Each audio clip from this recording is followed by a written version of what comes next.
1 Samuel 13, 2-21. Saul does not obey. Saul chose 3,000 men of Israel. 2,000 were with Saul in Michmash and the hill country of Bethel, and 1,000 were with Jonathan in Gibeah of Benjamin.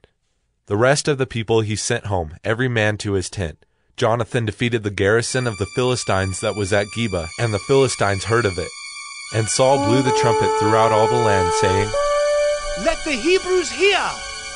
And all Israel heard it said that Saul had defeated the garrison of the Philistines, and also that Israel had become a stench to the Philistines.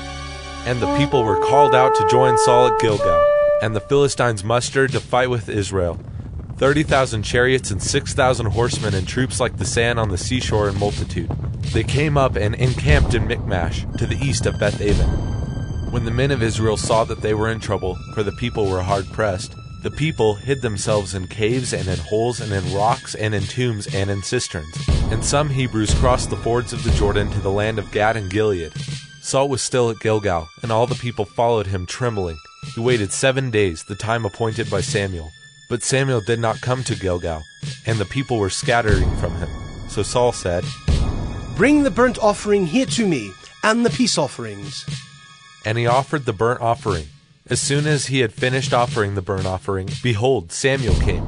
And Saul went out to meet him and greet him. Samuel said, "What have you done?" And Saul said, "When I saw that the people were scattering from me, and that you did not come within the days appointed, and that the Philistines had mustered at Michmash, I said, now the Philistines will come down against me at Gilgal, and I have not sought the favor of the Lord. So I forced myself and offered the burnt offering." And Samuel said to Saul, "You have done foolishly. You have not kept the command of the Lord your God, with which he commanded you.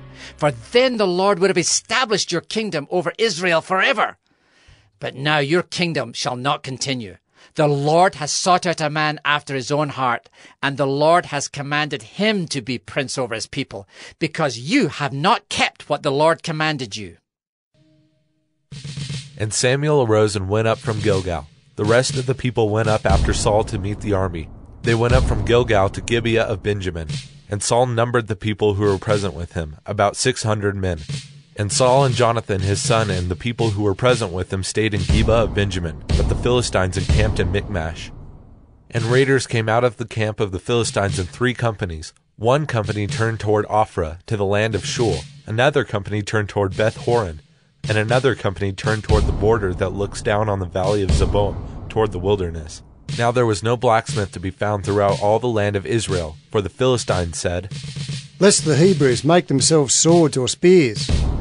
But every one of the Israelites went down to the Philistines to sharpen his plowshare, his mattock, his axe, or his sickle. And the charge was 2/3 of a shekel for the plowshares and for the mattocks, and 1/3 of a shekel for sharpening the axes and for setting the goads.